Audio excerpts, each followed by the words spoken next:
Regardez sa réaction lorsque l'animateur de l'after-foot lui parle du club juif du Maccabi Créteil. Il faut absolument que l'État soit fort. Et ça concerne pour toutes les continuer religions, à la bien faire sûr. respecter. Toutes les religions. Voilà. On a parlé du carême.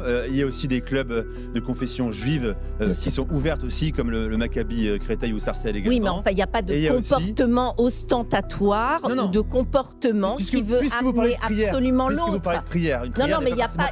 Non, mais en l'occurrence, ça concerne l'islamisme.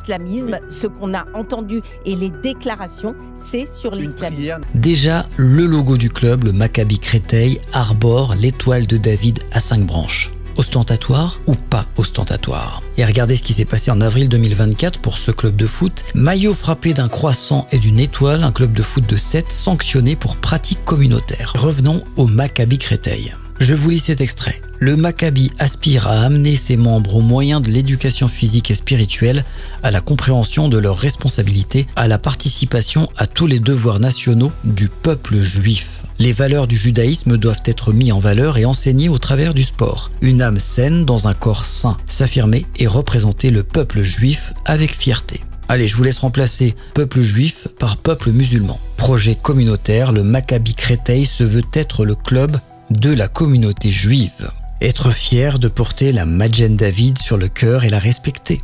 Être un pont au judaïsme à travers le sport pour les personnes éloignées de la communauté. Imaginez si c'était écrit « Être un pont à l'islam à travers le sport pour les personnes éloignées de la communauté ». Et pourtant, personne ne parle de radicalisation et ça ne gêne pas Caroline Yadan. Ce n'est pas la religion dans le sport qui dérange, mais c'est l'islam.